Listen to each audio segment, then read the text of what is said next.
Hi guys, this is Mayank and again welcome back to my channel upskill with AI. हमारे साथ है शांतनु कौशिक, जिनका भी हाल प्लेसमेंट हुआ है मॉर्गन स्टैनली में। सो मैंने ये सोचा था, इनसे मैंने पहले भी रिक्वेस्ट की थी कि मेरे यूट्यूब चैनल पे आइए और अपना इंटरव्यू एक्सपीरियंस शेयर कीजिए। So hi Shantanu, how are you? Hi Mayank, I'm great and hope you are doing great as well. Thank you. और And I'm feeling really सदील इंटरव्यू देने के लिए पहली बार। okay, and thank you so much to come on my channel. Yeah, It's very honor to me. anytime.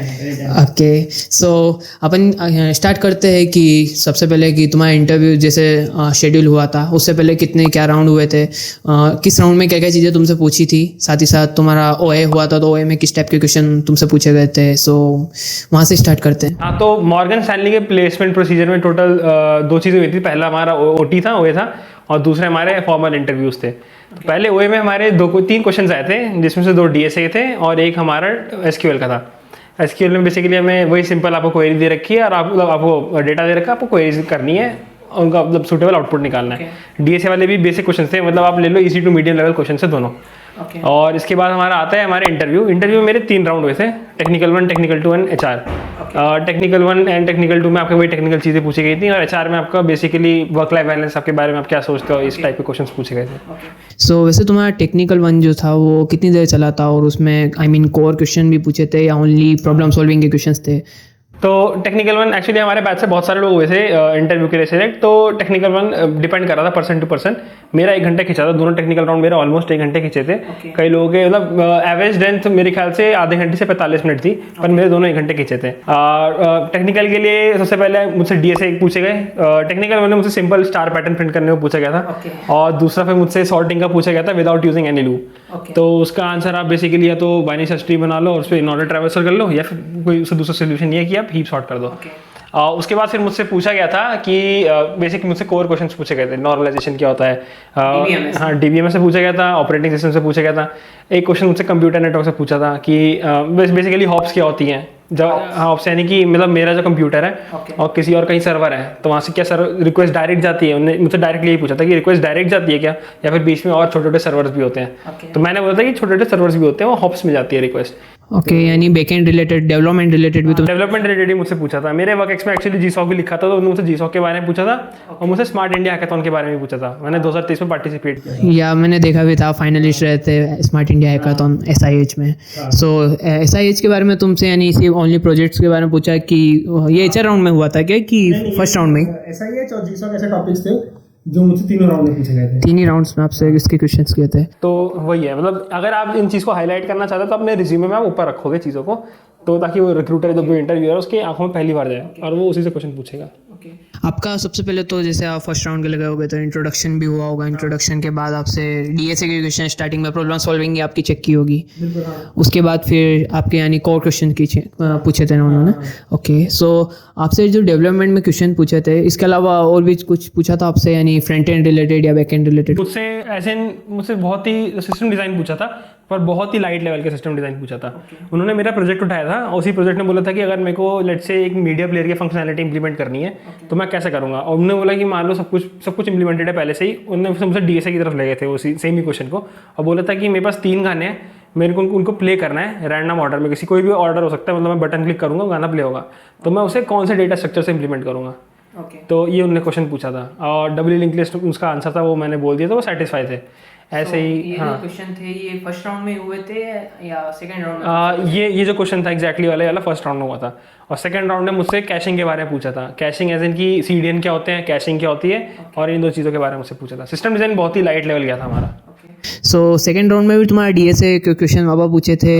Second round में मुझसे DSA के क्वेश्चन पूछे थे, और वो मुझसे बाइनरी सर्च ट्री के ऊपर एक क्वेश्चन पूछा था, और मुझसे पूछा था लीड कोड का एक क्वेश्चन है LRU कैश का, वो मुझसे पूछा था, जो आपका मेरे ख्याल से मीडियम टू हार्ड है, मेरे को एग्जैक्टली याद नहीं क्या डिफिकल्टी है। इसके अलावा मुझसे फिर ऊप्स के बारे में पूछा था। ऊप्स मुझसे वो डीप में गए थे बहुत, object slicing and all. So mainly तुमसे दोनों राउंड में डीएसए के क्वेश्चन उन्होंने पूछे थे। तो डीएसए में क्वेश्चन को किस लेवल पे तुम डिफाइन करना चाहोगे, लाइक कि कोड शेफ लेवल या फिर कोड फोर्सेस में है तो किस रेटिंग के है, और अगर तुम लीड कोड के ऊपर डिफाइन करना चाहो तो किस लेवल के क्वेश्चन पूछे, इजी, मॉडरेट, टफ, किस बेसिस के क्वेश्चन मेनली पूछे थे तुमसे फर्स्ट राउंड में एंड सेकेंड राउंड में? फर्स्ट राउंड में तो मैं कहूँगा कि मुझसे ईजी क्वेश्चन पूछे गए थे, और एक स्टैंडर्ड क्वेश्चन पूछा था। बेसिकली आप ले लो हीप सॉर्ट का ही क्वेश्चन एक पूछा था कि हीप सॉर्ट इंप्लीमेंट करो। ठीक है। और जो अब मैं ऐसे कहूँगा कि लीड कोड लेवल है, leet code easy medium. Second round में मुझसे पूछा गया था लीड कोड का मीडियम और एक मीडियम टू हार्ड जैसा अगर आप ले लो तो बस इतना ही पूछा गया था मुझसे। आप ले लो, ओवरऑल आप मीडियम कर रहे हो तो आप आराम से इंटरव्यू निकाल लोगे। So as you can see कि अगर तुम डेवलपमेंट के साथ में अगर तुम कोर और प्रॉब्लम सॉल्विंग तुम्हारा अच्छे से करके जाओगे, साथ ही साथ अगर तुमने कुछ अलग से किया हो लाइक जी शो या फिर कोई हैकाथॉन किया हो लाइक SIH या फिर कोई सा भी तुमने अच्छा हैकाथॉन किया हो रेपुटेशन वाला, उसके बेसिस पे तुम्हारे सिलेक्शन के चांसेस भी बहुत हाई हो जाते हैं एंड तुम्हारा प्लेसमेंट डेफिनेटली उसके थ्रू हो ही जाता है।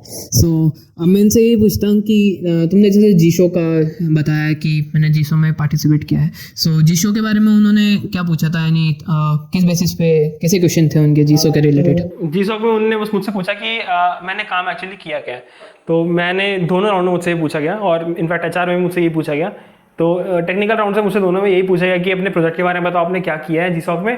ठीक है। और मैंने वो एक्सप्लेन किया। फिर उन्होंने पूछा कि उसी से रिलेटेड छोटे मोटे क्वेश्चन पूछ लिए। जैसे मैं जावास्क्रिप्ट की बात करूँ, मैंने जावास्क्रिप्ट यूज़ करी थी, छोटे मोटे जावास्क्रिप्ट से रिलेटेड कुछ क्वेश्चन पूछ लिए थे। ठीक है। और उसके बाद फिर जब मैं जो सेकंड राउंड में दूसरी चीज़ हुई थी, सेकंड राउंड में जो इंटरव्यूअर थी उन्होंने मुझे सजेशन दिया था कि आप जो अपने ऑर्गेनाइजेशन है, जो मेंटेनर है, उनसे जाके आप ये चीज़ें भी बात कर सकते हो, है ना। तो इसमें एक इंपॉर्टेंट बात ये है कि अगर कोई फीडबैक दे रहा है या फिर कोई अपने सजेशंस दे रहा है तो you should be open to accepting दो सजेशंस, और वो शो भी होना चाहिए इंटरव्यूअर को कि हाँ आप उनके सजेशंस ले रहे हो, क्योंकि ये रेयर ही होता है कोई सजेशंस दे आपको सामने से, है ना। तो यू शुड वैल्यू देम। और तुमको यानी उस टाइम पे कैसा, मान लो कोई सा क्वेश्चन तुमसे नहीं बन रहा था उस टाइम पे, या कुछ ऐसा हो रहा था कि डिफिकल्टीज फेस हो रही थी बनाने में, एकदम इमीडिएट क्लिक नहीं कर रहा था उसका आंसर, तो उस टाइम पे तुमने कैसे सामने जो इंटरव्यूअर था उनके सामने कैसा बिहेव किया था? तो जो मतलब मेरी एक चीज़ मेरे को बोली थी किसी ने कि आप इंटरव्यू का ऐसा डिस्कशन लो। डिस्कशन एज इन कि एक इंटरव्यूअर है और वो आप दोनों के बीच में डिस्कशन चल रहा है किसी एक प्रॉब्लम को लेके। ठीक है। आप उसे एक वाइवा की तरह मत लो। तो मेरा पूरा यही माइंडसेट था और मैंने ये भी इंश्योर किया था कि मैं कुछ भी कर रहा हूँ, मैं कुछ भी सोच रहा हूँ, मेरे दिमाग में ABC चल रहा है तो मैं ABC मुँह से बोलूँ और इंटरव्यूअर को बताऊँ कि मैं सोच क्या रहा हूँ।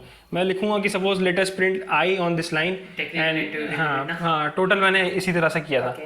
और ये मैंने कुछ इंटरव्यू वाली साइट्स जो थी मैंने उनका यूज़ किया था, उससे भी मेरे को काफ़ी हेल्प हुई थी।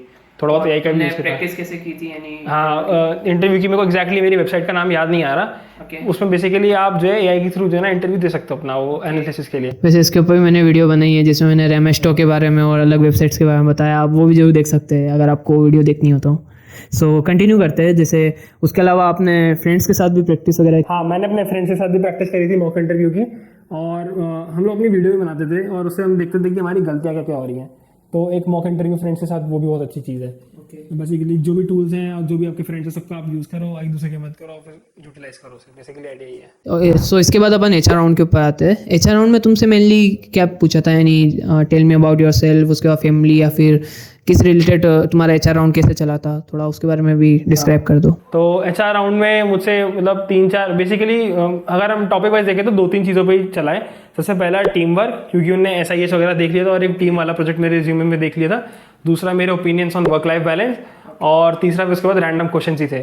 तो रैंडम क्वेश्चन ऐसे कि मुझसे जो जीसॉक वगैरह के बारे में पूछे, सब कुछ वही सब कुछ एकदम रैंडम कि आप क्या सोचते हैं इसके बारे में, आपको टीम में काम करना पसंद है या फिर इंडिविजुअल, आप दोनों के फ़ायदे बताओ, टीम के क्या फ़ायदे हैं या फिर इंडिविजुअली काम करने के फ़ायदे हैं। और फिर उन्होंने मुझसे मेरे घर के बारे में पूछा था कि घर पे केवल तुम ही हो कॉर्पोरेट वाले या फिर कोई और भी थे। तो इन केस मैंने बता दिया कि मेरे पापा काम करते हैं and all. What do you think जिसके कारण तुमने प्लेसमेंट लिया, तो वो क्या रीज़न था जिसके कारण तुमको अच्छा एज मिला है? मैं मानता हूँ कम्युनिकेशन स्किल्स ऐसी चीज़ है जिसकी वजह से मेरे को एक एज मिला है। खुद में कॉन्फिडेंट रहना और वही कॉन्फिडेंट को अपने मतलब बोल के एक्सप्रेस करना कम्युनिकेशन के थ्रू, उससे मतलब बहुत ज़्यादा डिफरेंस मेरे को मतलब पता चला है। और इनफैक्ट वो उन्होंने मेरे ख्याल से तारीफ भी करी थी मेरी। और आप जितना एंगेजिंग रहोगे इंटरव्यूअर के साथ, उन्हें एज अ स्ट्रेंजर मत मानो, उन्हें ऐसा मानो कि कोई अच्छा रैंडम दोस्त है मेरा, उसमें बहुत टाइम बाद मिलता है, तो उस हिसाब से बातें करो। ज़्यादा भी फ्रैंक नहीं होना पर एकदम भी स्ट्रिक्टली प्रोफेशनल वो नहीं होना कि आप एकदम स्ट्रिक्टली प्रेशराइज नहीं होना बिल्कुल। और वो उनकी अच्छी बात ये थी कि वो जो है ना थोड़ा सा प्रेशर हटाने की कोशिश कर रहे थे मुझसे। ऐसे इनिशियली ऐसे क्वेश्चन पूछ रहे थे कि भोपाल कैसा लगता है, दिल्ली और भोपाल में डिफरेंस क्या है, मतलब मेरा घर दिल्ली के पास है तो दिल्ली से हाँ। तो और फिर ऐसे ही यही क्वेश्चन मैंने उनसे किया। तो ऐसे आप नॉर्मली रखो एकदम, यानी कॉन्फिडेंस बहुत ज़्यादा मैटर करता है। कॉन्फिडेंस स्पीकिंग से बहुत मैटर करते हैं। और हाँ आप जो पढ़ाई के तो सभी लोग जाएंगे, एक पर्टिकुलर लेवल के बाद ये सब छोटी मोटी चीज़ें हैं जो आपकी मैटर करेंगी। तो मैं तो कम्युनिकेशन स्किल्स कहूँगा अपना। सो कुछ ऐसा गाइडेंस जो हमारे सब्सक्राइबर को बहुत ज़्यादा इंपॉर्टेंट हो, जिसके थ्रू वो जैसे तुमने मॉर्गन स्टैनली को क्रैक किया है, वैसे कोई दूसरी कंपनी है उनके इंटरव्यू क्रैक कर सके। एज यू नो कि मॉर्गन स्टैनली के इंटरव्यू और उनका जो ओए होता है वो भी बहुत टफ होता है, अच्छा रेप्यूटेटेड कंपनी है वो, उनके क्वेश्चन का लेवल भी अच्छा रहता है। सो उसके बेसिस पे कुछ ऐसा गाइडेंस जो तुम हमारे सब्सक्राइबर को प्रोवाइड कर सको तो बहुत बेटर रहेगा। तो गाइडेंस तो देखो, प्रिपरेशन के टाइम में मेन चीज़ इफेक्ट आती है, मतलब जो चीज़ इफेक्ट करती है वो पहले मेरे को लगता है कि आप पहले अच्छे से पढ़ाई कर लो। एक बार आपने अच्छे से पढ़ाई कर ली तो आपने 80% काम अपना कंप्लीट कर लिया, पर जो मैटर जो बाकी 20% काम है वो ये है कि आप अपने स्किल को वहाँ पे शो कर पा रहे हो। आप शो कैसे करोगे? जब आप ढंग से बातें कर पाओगे, जब आप ढंग से चीज़ें बोल पाओगे, ढंग से कम्युनिकेट कर पाओगे। तो केवल पढ़ाई नहीं करनी है, आपको कम्युनिकेशन स्किल्स पे भी काम करना है। मैं कम्युनिकेशन स्किल्स को बार बार इसलिए बोल रहा हूँ क्योंकि मैंने खुद इसका इफेक्ट नोटिस किया है। तो आप लोगों से जाके बात करो, मतलब आप कम्युनिकेशन स्किल्स ऐसे कि ज़रूरी नहीं कि इंग्लिश में ही बात करनी है, आप हिंदी में बात करो। आप जो बोलो वो क्लियरली बोलो और कंसाइज बोलो, मतलब ज़्यादा आपको जो है एक शब्द अगर हो सकता है यूज़ तो 4 शब्द ना करो उसकी जगह यूज़, ठीक है? तो आपको इस तरह से जाना है, तो ये बहुत बहुत ज़्यादा हेल्प करती है। और मेरे ख्याल से इंट्रोवर्ट ना रहो, थोड़े एक्सट्रोवर्ट बनने का ट्राई करो। Okay, so thank you so much Shantanu to come on my channel, and again congratulations, you have got a placement in Morgan Stanley। ठीक है, बाय। अगर आपको वीडियो अच्छी लगी हो तो यार मेरे चैनल को सब्सक्राइब जरूर कर देना। और जैसे शांतनु भैया हमारे चैनल पे आए हैं, ऐसे और भी बंदे जिनका अच्छा कंपनी में प्लेसमेंट हुआ है उनको भी मैं डेफिनेटली लाने की कोशिश करूँगा। उसके लिए इस चैनल को सब्सक्राइब जरूर कर देना और इस वीडियो पे लाइक जरूर कर देना। और ये वीडियो तुमको कैसी लगी है तो कमेंट सेक्शन में जरूर बताना। मिलते हैं नेक्स्ट वीडियो में, तब तक के लिए बाय।